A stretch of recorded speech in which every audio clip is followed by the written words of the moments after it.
എല്ലാവർക്കും കോട്ടയം ഫുഡ് ചാനലിലേക്ക് സ്വാഗതം. നമുക്കിന്ന് കോട്ടയം സ്പെഷ്യൽ മട്ടൺ സ്റ്റ്യൂ എങ്ങനെയാണ് തയ്യാറാക്കുന്നതെന്ന് നോക്കാം. 1 കിലോ ആട്ടിറച്ചിയാണ് ഇതിനായി എടുക്കുന്നത്. ഇത് നല്ലതുപോലെ കഴുകി മാറ്റിവെക്കണം. അതിനുശേഷം ഒരു അടികട്ടിയുള്ള പാത്രത്തിലേക്ക് 3 ടേബിൾ സ്പൂൺ വെളിച്ചെണ്ണ ഒഴിക്കുക. എണ്ണ ചൂടായി വരുമ്പോൾ ഇതിലേക്ക് ഒരു ചെറിയ കഷ്ണം കറുവപ്പട്ടയും ബേ ലീഫും 3 ഗ്രാമ്പുവും 3 ഏലക്കയും ഒരു ചെറിയ കഷ്ണം ജാതിപത്രിയും കൂടെ ഇട്ടുകൊടുക്കാം. അതിനുശേഷം 2 സവാള പൊടിയായി അരിഞ്ഞതു ചേർത്ത് ഒന്ന് വാടുന്നതുവരെ വഴറ്റിയെടുക്കണം.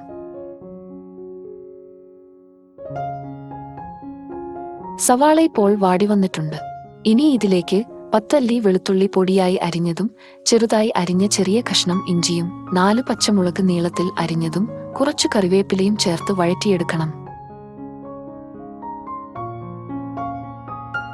ഈ സമയം 1 ടേബിൾ സ്പൂൺ ഉപ്പും കൂടെ ചേർത്ത് കൊടുക്കാം. എല്ലാം ഒന്ന് വാടി വന്നിട്ടുണ്ടിപ്പോൾ. ഇനി ഇതിലേക്ക് കഴുകി വെച്ചിരിക്കുന്ന ആട്ടിറച്ചി ഇടാം. 2 ടേബിൾ സ്പൂൺ വിനാഗിരിയും കൂടെ ചേർത്ത് നല്ലതുപോലെ ഒന്ന് മിക്സ് ചെയ്ത് കൊടുക്കണം. അതിനുശേഷം ആട്ടിറച്ചിയൊന്ന് വേവിച്ചെടുക്കാനായി ഇതൊരു പ്രഷർ കുക്കറിലേക്ക് മാറ്റാം. ഇതിലേക്ക് ചെറിയ കഷ്ണങ്ങളാക്കിയ 3 ഉരുളക്കിഴങ്ങും 1 ക്യാരറ്റും ചേർക്കണം. വേവിക്കാനായിട്ടിപ്പോൾ വെള്ളം ഒഴിക്കേണ്ട ആവശ്യമില്ല. ഇറച്ചി വേകാനുള്ള വെള്ളം ഇറച്ചിയിൽ നിന്നു തന്നെ കിട്ടും. നന്നായി ഇളക്കിയ ശേഷം മൂടിവെച്ച് പ്രഷർ കുക്ക് ചെയ്യാം. ആദ്യത്തെ വിസിൽ മാത്രം ഹൈ ഫ്ലെയിമിലും ബാക്കിയുള്ള 5 വിസിലുകൾ മീഡിയം ഫ്ലെയിമിലും വേണം വേവിക്കേണ്ടത്.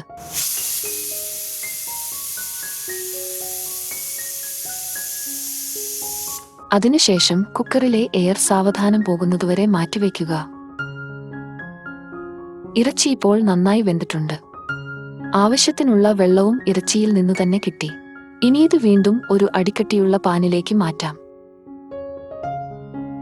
അതിനുശേഷം 1 കപ്പ് തേങ്ങയുടെ 2ാം പാല് ചേർത്ത് നല്ലതുപോലെ ഒന്ന് ഇളക്കി യോജിപ്പിക്കുക.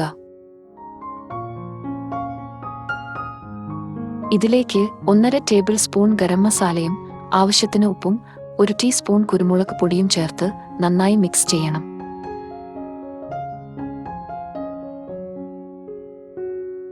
അതിനുശേഷം ഇതൊന്ന് തിളയ്ക്കുന്നതുവരെ മൂടിവെക്കുക.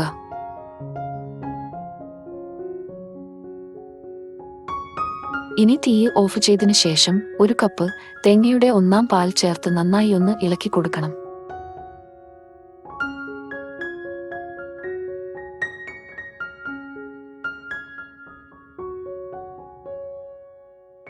ഈ സമയം ഇതിലേക്ക് 1.5 ടേബിൾ സ്പൂൺ ഫ്രഷ് ക്രീം കൂടെ ചേർക്കുന്നുണ്ട്. ഇത് ഓപ്ഷണലാണ്. ഫ്രഷ് ക്രീം ഉണ്ടെങ്കിൽ മാത്രം ചേർത്താൽ മതി.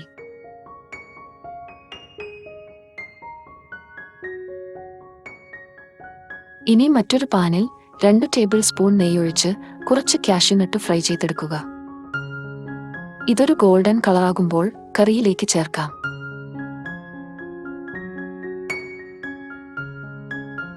ഒരു ടീസ്പൂൺ ഏലക്ക പൊടിച്ചതും കുറച്ചു മല്ലിയിലയും ചേർത്ത് ഒന്നുകൂടെ ഇളക്കിയതിനു ശേഷം സെർവ് ചെയ്യാം. സ്വാദിഷ്ടമായ Kottayam special mutton stew ready.